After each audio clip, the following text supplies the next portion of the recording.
Olá, seja bem-vindo a Mulheres Lendo Juntas. Eu sou Lorena e estou lendo com vocês o livro Amar para Sobreviver, Mulheres e a Síndrome de Estocolmo Social, da Dee Graham. Hoje a gente vai dar continuidade à leitura do capítulo 4, O Gênero do Terror, a psicodinâmica da Síndrome de Estocolmo aplicada às mulheres enquanto grupo e às nossas relações com os homens enquanto grupo. E vamos para o subcapítulo 2, O cativo se afeiçoa ao captor de forma bidirecional. Vamos lá. Primeiramente, mostrarei que as mulheres formam laços com os homens e examinarei brevemente a natureza bidirecional e romântica desses laços. Depois, investigarei como o amor das mulheres pelos homens pode ser viabilizado por meio de um mecanismo mental que separa o lado aterrorizante do lado bondoso deles. Os laços românticos e bidirecionais entre homens e mulheres. Nessa seção, examinarei o tipo de vínculo, chamado de amor, que se desenvolve entre homens e mulheres. Esse vínculo coincide com o previsto pela teoria da Síndrome de Estocolmo? Não há dúvida nenhuma de que as mulheres se afeiçoam aos homens. Na nossa cultura, a partir da adolescência, a maioria das mulheres dedicam energia enorme aos relacionamentos heterossexuais, tendo como objetivo final encontrar um parceiro. Mais mulheres do que homens em idade universitária estão casadas, noivas ou apaixonadas, mas não noivas. Mais mulheres do que homens relatam estar apaixonadas. Embora mulheres e homens comecem a namorar na mesma idade, as mulheres relatam viver sua primeira paixão e seu primeiro amor mais cedo, e as universitárias relatam vivenciar sentimentos associados ao amor mais intensos. Por exemplo, euforia, do que os colegas homens. O casamento com homens é quase universal entre as mulheres. Quando as cativas do sexo feminino formam laços com os captores, o vínculo costuma assumir um caráter romântico ou erótico. Lembre-se de que, no assalto ao Banco de Estocolmo, discutido no capítulo 1, 2 das mulheres ficaram noivas dos captores. Em contraste, os laços que se formam entre cativos homens e captores homens costumam se assemelhar a uma amizade ou a um relacionamento entre pai e filho. Por que a afeição das mulheres pelos captores é vivenciada como amor romântico ou atração sexual? As forças que moldam o afeiçoamento das reféns aos captores são as mesmas que moldam o afeiçoamento das mulheres aos homens em geral? Rose, em 1985, diz que, entre aspas, o desejo e sua expressão estão inseridos no contexto social que define o que constitui um evento romântico ou erótico, fecha aspas. Rose salienta que uma fonte de narrativas culturais e românticas, direcionada principalmente às mulheres e meninas, é a literatura comercial, tal qual contos de fadas, romances contemporâneos de caráter romântico e romances góticos. As heroínas dos contos de fadas mais comuns nas antologias são tipicamente atraentes, virtuosas e passivas. No começo da história, a heroína está presa num transe, ou feitiço maligno, ou fora aprisionada. Inicialmente, o príncipe, ou salvador, pode aparecer disfarçado, assumindo a forma de um sapo nojento ou um monstro repugnante. Assim, as mulheres são lembradas de que devem estar abertas a todos os pretendentes, independentemente de quão inapropriado eles possam parecer a princípio. Rose afirma que, embora os temas explícitos não sejam sexuais, o tema latente dos contos de fada é o despertar sexual da mulher pelo homem. Isso comunica a nós, mulheres, que a nossa sexualidade é controlada pelos homens e que os relacionamentos com homens prometem paixão e erotismo. Rose argumenta que temas semelhantes também aparecem nos livros românticos. A popularidade desse tipo de literatura é evidenciada pelo enorme volume de vendas para leitoras do sexo feminino. Ruggiero e Weston, em 1983, estimam que os livros românticos correspondem a 40% das vendas de livros de capa mole, o que sugere que esses romances respondem a uma forte necessidade psicológica das mulheres. Esse tipo de romance, como a maioria dos contos de fada mais famosos, foca ao galanteio e relacionamentos recentes ou, mais precisamente, a criação de vínculos heterossexuais entre mulheres e homens. Rose, em 1985, observa que, nos livros românticos, os homens costumam ser descritos inicialmente como desdenhosos ou hostis à heroína. Ela diz ainda que, entre aspas, as leitoras são explicitamente instruídas na estranha habilidade de reinterpretar completamente essas atitudes, de modo que o comportamento rude e cruel do herói passa a significar, na verdade, que ele está intensamente atraído por ela, fecha aspas. De maneira similar, Maud Lesky, em 1980, observa que, entre aspas, a brutalidade masculina passa a ser vista como uma manifestação não de desprezo, mas de amor, fecha aspas. No fim da história, a mulher conquistou o antes distante, bruto, cruel e poderoso homem através do amor. As mulheres devem se sentir atraídas por esse tipo de literatura, porque ela retrata o período do galanteio dos relacionamentos entre homens e mulheres, uma fase intensa emocionalmente e a única em que elas possuem algum poder sexual erótico sobre eles. Romances desse tipo, entre aspas, servem para reforçar estereótipos sobre as mulheres. Amor, sexo, violência e dependência andam de mãos dadas, fecha aspas. Eles também mostram como a cultura mistura gênero, sexo, violência e dependência de um jeito que normaliza a miscelânea e que ajuda as mulheres a se sentir melhor. Afinal de contas, no final, tudo se resume a amor. A associação entre amor e violência não é um tema central só das narrativas românticas. Ela também está presente nos relacionamentos heterossexuais da vida real.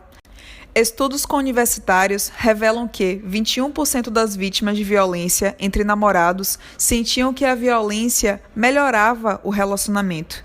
E que 77% dos casais de namorados que relataram violência no relacionamento planejavam continuar juntos, porque se amavam e gostavam de namorar o parceiro. Pesquisas também mostram que os indivíduos que planejavam permanecer nos namoros violentos relatavam maiores comprometimento e amor por seus parceiros do que os que planejavam terminar após a violência. Resultados semelhantes foram encontrados por outro pesquisador. A quantidade de amor que as mulheres diziam sentir por seus parceiros aumentava conforme a duração do relacionamento aumentava após o primeiro incidente de agressão, numa razão de 0,52, e também conforme a frequência da violência aumentava, uma razão de 0,38. Na verdade, o número de dias que as mulheres permaneciam com o parceiro após a primeira instância de violência aumentava quando a violência era mais frequente, quando as mulheres se sentiam mais apaixonadas e quando o casal estivera namorando por um período mais longo antes de ocorrer a violência. A variável que melhor previa o tempo de permanência após a agressão era a frequência da violência. É possível que a violência gere tanto excitação quanto confusão na vítima?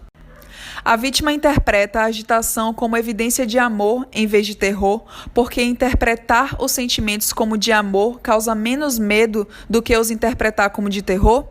O comprometimento e o amor relatados são distorções cognitivas que fazem os relacionamentos violentos parecerem mais íntimos do que os não violentos? Estudos sobre síndrome de Estocolmo em várias populações sugerem que essas perguntas podem ser respondidas afirmativamente. 3 fatores da síndrome de Estocolmo apareceram constantemente nas pesquisas. O primeiro fator mede a extensão do trauma interpessoal crônico, como violência doméstica e abuso infantil. E o segundo fator, a falta de senso de si e a confusão.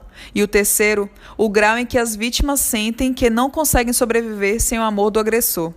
Em todos os estudos, uma vítima com grau alto de um fator tende a ter um grau alto de todos os 3 fatores, sugerindo que, se houver trauma interpessoal crônico, as vítimas perdem o senso de si e ficam confusas. O trauma também faria com que elas sentissem um grau alto de agitação fisiológica. Se as vítimas estiverem obedientes e hipervigilantes e o agressor demonstrar gentileza, as vítimas confusas podem interpretar sua agitação e hipervigilância como amor e sentir que sua sobrevivência depende de o agressor amá-las de volta. Susan Sprecher, em 1985, constatou que, entre casais de namorados universitários, quanto mais amor um deles sentia ou quanto mais envolvido um deles estivesse no relacionamento, menos poder ele sentia que possuía dentro do relacionamento. Tanto homens quanto mulheres sentiam ter menos poder no relacionamento quando contribuíam mais para ele do que seus parceiros. Por outro lado, quanto mais contribuições absolutas um homem fazia, mais poder ele achava que tinha no relacionamento. Para mulheres, era o oposto. Quanto mais contribuições absolutas uma mulher fazia, menos poder ela achava que tinha no relacionamento. Contos de fadas e livros românticos dão instruções para a formação de casais, mas eles não fornecem um modelo para relacionamentos de longo prazo. Instruções sobre relacionamentos de longo prazo são oferecidas por especialistas, homens, em sua maioria, ou mulheres que adotam a perspectiva dos homens, que dão conselhos para as mulheres em livros do tipo Passo a Passo e em revistas femininas. Cancian e Gordon, em 1988, analisaram os conselhos sobre amor e raiva dados às mulheres em revistas femininas entre 1900 e 1979 e constataram que eles variavam dependendo da situação econômica das mulheres. Por exemplo, abre aspas, antes da década de 1960, diziam as mulheres que o amor significava suprimir seus sentimentos e interesses individuais e cuidar das necessidades do marido e do casamento. Caso elas não suprissem sua autonomia, não estariam vivenciando ou expressando o amor verdadeiro. No final dos anos 60 e 70, a autonomia e a assertividade das mulheres era encorajada. Fecha aspas. Cancian e Gordon questionam se as mensagens dos artigos que eles analisaram refletiam as atitudes das leitoras ou se os autores e editores dos artigos manipulavam as mulheres para que elas se sentissem e se comportassem de certa maneira. Observe que as mensagens direcionadas às mulheres são compatíveis com a dinâmica da Síndrome de Estocolmo, na qual as vítimas cuidam das necessidades emocionais do agressor e aumentam as chances de sobreviver economicamente ao criar laços com ele. Antes dos anos 1960, as mulheres dependiam mais do casamento para sobreviver.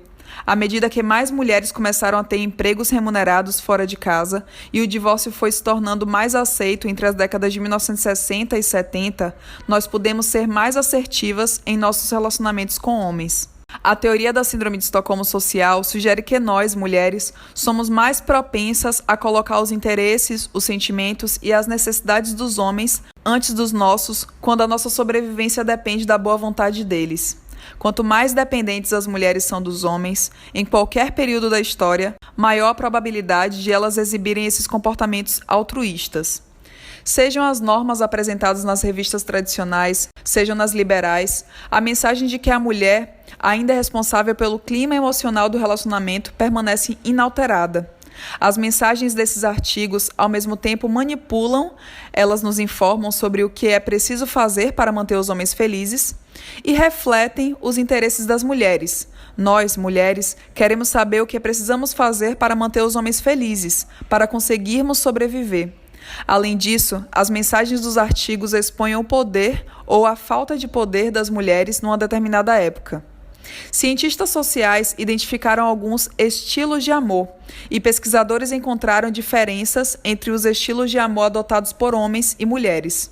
Resultados mostram repetidamente que os homens adotam mais do que as mulheres um estilo de amor conhecido como lúdico, jogos, enquanto as mulheres adotam mais do que os homens os estilos de amor pragmático, prático, lógico e maníaco, possessivo, dependente.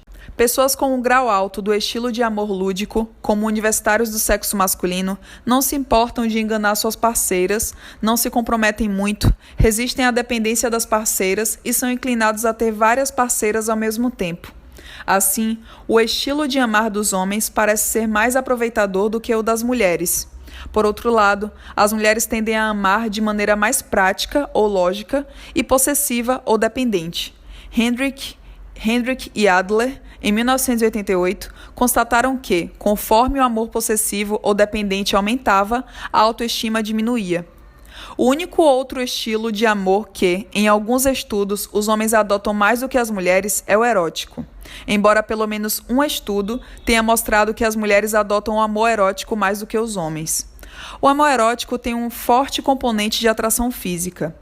Wall, em 1989, constatou que quem tinha um grau alto de amor erótico também tinha um grau alto de conquista, agressividade e dominância.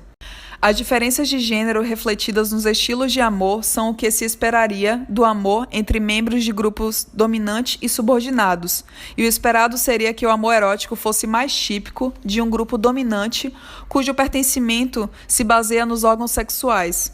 O grupo dominante, homens, adota desproporcionalmente estilos de amor que são mais aproveitadores e baseados no corpo físico. Outros estudos indicam também que, ao escolher mulheres para namorar ou casar, os homens atribuem maior importância à atração física do que quando as mulheres escolhem um parceiro. Assim, os estilos de amor dos homens reforçam seu status de dominância, masculinidade. Por outro lado, o estilo de amor das mulheres ser mais dependente sugere que há um sentimento de necessidade mais desesperado de mulheres por homens do que o contrário. A adoção do estilo de amor mais dependente pelas mulheres serviria para manter seu status de subordinação.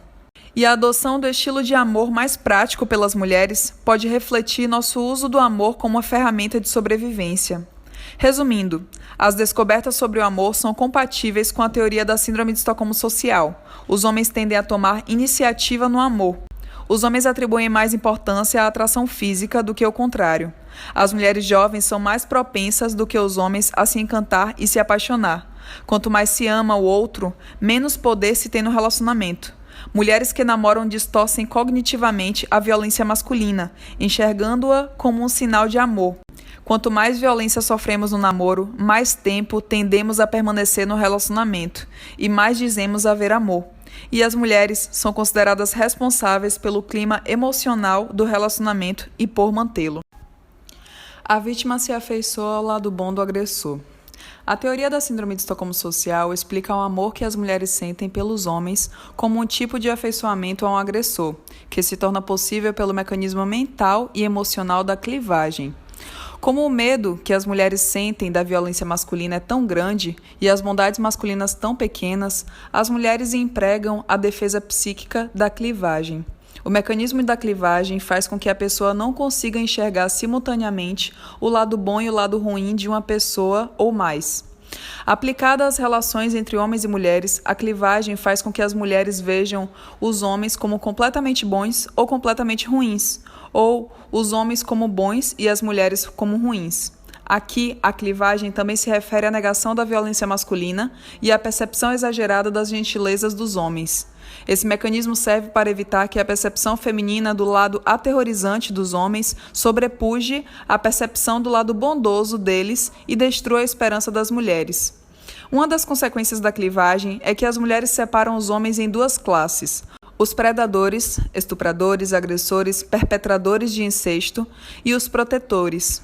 Essa compartimentalização faz com que elas não consigam reconhecer que, ao mesmo tempo, todos os homens são gentis com as mulheres, de certa forma, e também promovem a violência contra a mulher e se beneficiam dela. Todas as mulheres parecem empregar a clivagem, de um jeito ou de outro. Referindo-se às antifeministas, Rowland, em 1984, comenta, entre aspas, há dois tipos de homens, pais e maridos descendentes e amorosos, e homens irresponsáveis, solteiros e sem filhos, fecha aspas. O marido que estupra e espanca a esposa e o pai que abusa sexualmente dos filhos não são reconhecidos, nem o solteiro bondoso e responsável. Qualquer pai ou marido é, por definição, visto como bom, e qualquer solteiro como indigno de confiança. Rowland, em 1986, constatou que as feministas, entre aspas, abominam a violência e a crueldade dos homens, enquanto as antifeministas parecem desconhecer essa violência e essa crueldade ou acreditar que elas só acontecem em casos raros, fecha aspas. Tendo separado os lados aterrorizante e bondoso dos homens para que a bondade não seja eclipsada pelo medo, e tendo negado o lado aterrorizante dos homens, as mulheres se afeiçoam ao lado gentil deles. Afinal, por que uma pessoa não se afeiçoaria a outra que ela considera bondosa e cuja violência e ameaças ela nega? O resultado é que nós, mulheres, nos apaixonamos por nossos agressores, mesmo tendo medo deles. Por exemplo, mulheres antifeministas alegam que os homens não são confiáveis e que eles usam as mulheres, mas dizem que gostam deles e que consideram seus maridos amorosos e maravilhosos. Pode ser que nós, mulheres, nos apaixonemos por homens devido à nossa necessidade de acreditar que o terror chegará ao fim, que nós podemos domar ou controlar aqueles que nos amedrontam para que eles passem a cuidar de nós e nos proteger. A clivagem se manifesta em âmbito cultural por meio da exigência de que nós, mulheres, amemos os homens independentemente do que eles façam conosco e de que nós desvalorizemos umas às outras, independentemente do quão boas sejamos. A doutora Edna Hollins e eu pedimos aos alunos das nossas disciplinas que descrevam as características de pessoas que são conhecidas por odiar os homens, men haters, ou por odiar as mulheres, woman haters. Uma pessoa que odeia os homens é uma mulher que fala o que pensa, uma feminista ou uma lésbica. Em outras palavras, uma mulher que tem voz própria e não coloca os homens em primeiro lugar odeia os homens. Em contrapartida, os alunos não conseguem lembrar de nenhuma situação em que ouviram dizer que alguém odeia as mulheres. Perguntamos então, entre aspas, os estupradores e os homens que batem nas esposas odeiam as mulheres? Eles responderam, não é porque um homem estupra ou agride mulheres que ele odeia as mulheres, fecha aspas. As definições distintas, atribuídas a termos que deveriam ter significados equivalentes, sugerem que existe uma necessidade coletiva enorme de negar o ódio dos homens pelas mulheres e de invalidar a ação feminina independente, que pode ser usada para expor as manifestações do ódio masculino. O vínculo entre vítima e agressor não equivale a um amor saudável, porque as circunstâncias que o produzem não são saudáveis.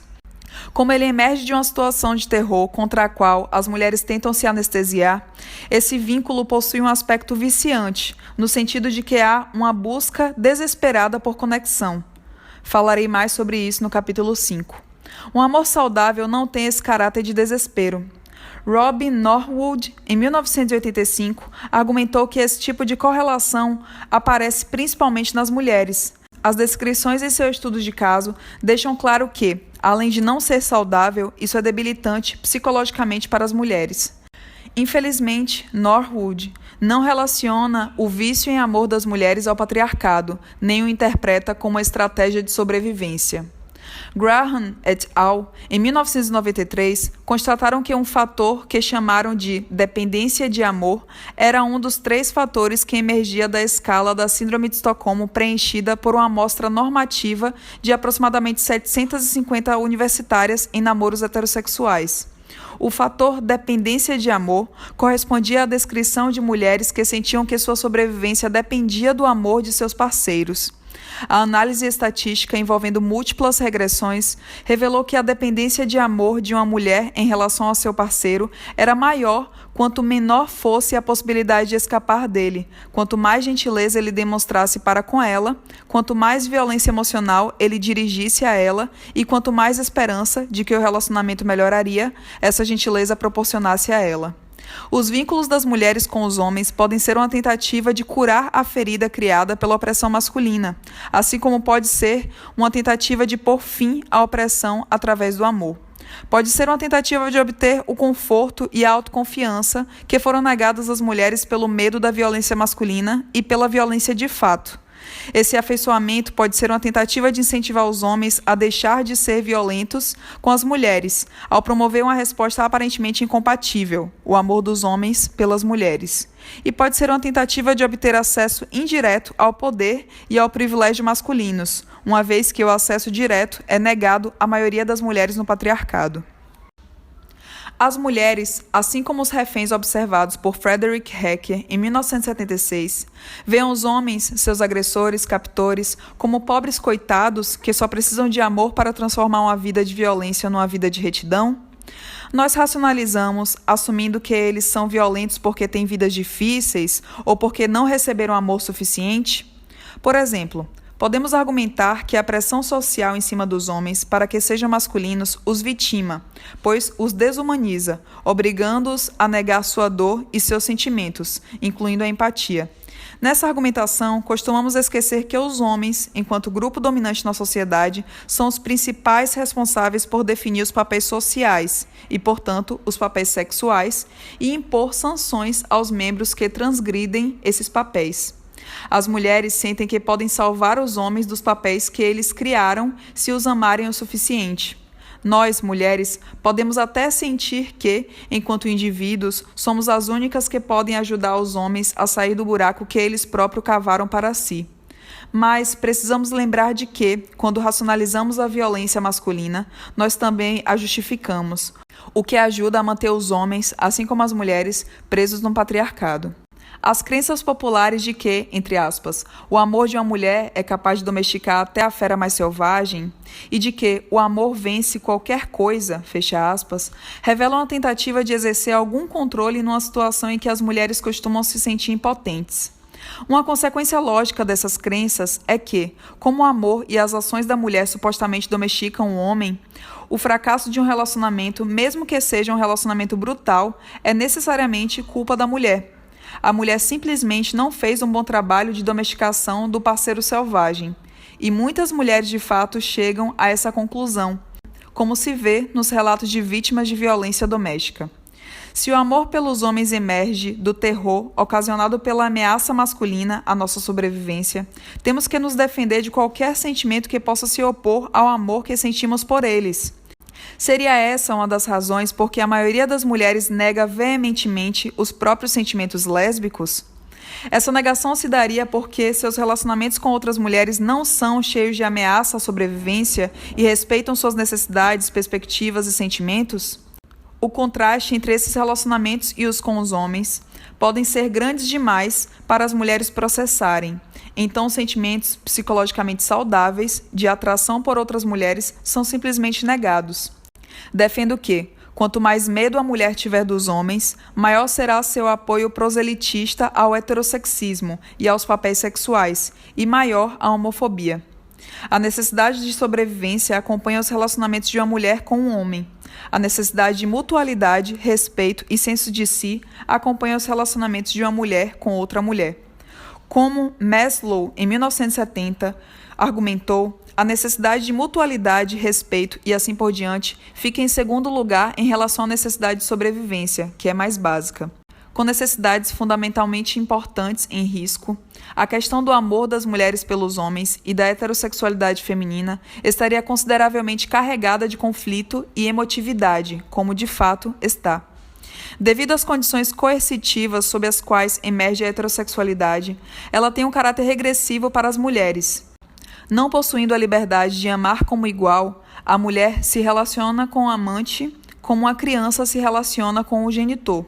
Assim, não surpreende que ela seja vista como infantil. Em outros momentos, ela se relaciona com o amante como uma criança que precisa assumir o papel de responsável pelos pais, já que ela tem menos poder do que a pessoa de quem está cuidando.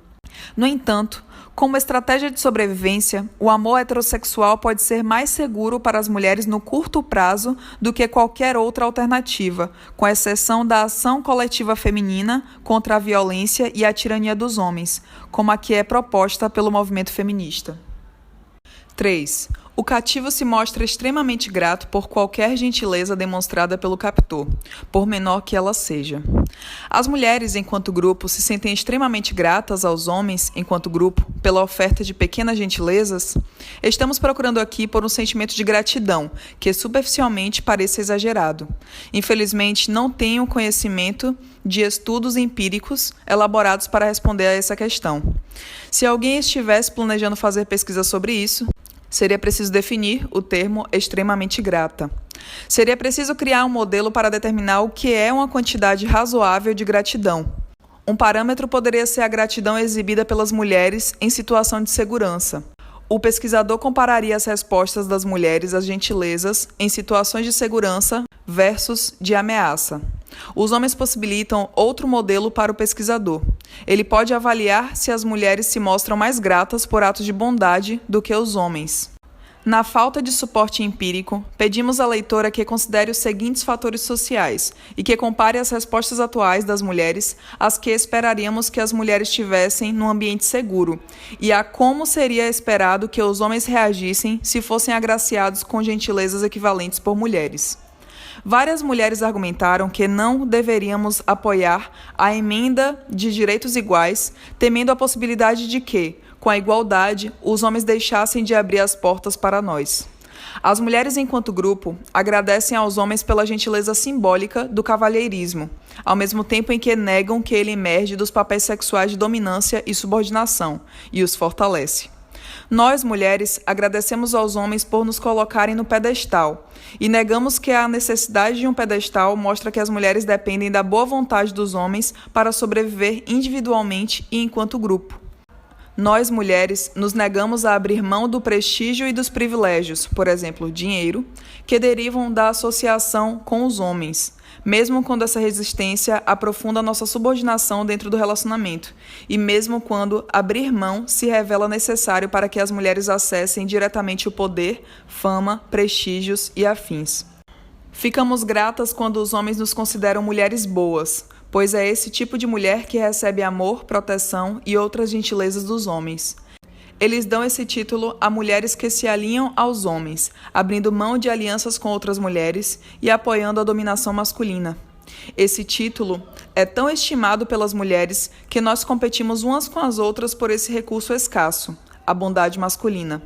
Muitas mulheres consideram os homens bons maridos, bons pais e bons partidos se eles forem bons provedores, mesmo que eles batam nas esposas ou abusem dos filhos.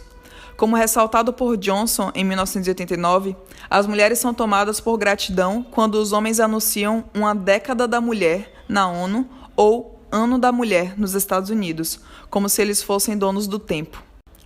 Em condições seguras, as mulheres provavelmente não expressariam gratidão por essas bondades masculinas. Nem se espera que os homens expressem gratidão por ter seus direitos iguais negados em troca de um tratamento cavalheiresco, e assim por diante. O fato de as mulheres expressarem gratidão revela o profundo desequilíbrio de poder nos relacionamentos entre homens e mulheres e sugere que os homens são uma ameaça à sobrevivência das mulheres. Nossa habilidade de ver os homens como bondosos possibilita que nos afeiçoemos a eles e permite que mantenhamos a ilusão de que o vínculo estabelecido atenua os abusos. E com isso eu finalizo a leitura dessa segunda parte do capítulo 4. E se vocês quiserem estar apoiando o canal, vocês podem contribuir com qualquer valor no apoia.se/Mulheres Lendo Juntas, assim como na chave de Pix, mulhereslendojuntas@gmail.com. Caso vocês façam compras pela Amazon, eu também criei um link específico que vocês podem estar entrando e comprarem qualquer coisa por lá, porque aí eu recebo uma pequena comissão em troca. Pelo Linktree, vocês também podem estar acessando os filmes e documentários curtas relacionados à temática da mulher e do feminismo no geral, assim como está tendo acesso ao acervo virtual, que é a Biblioteca Lendo Juntas, uma pasta no Drive com diversos PDFs e EPUBs de livros de autoras mulheres.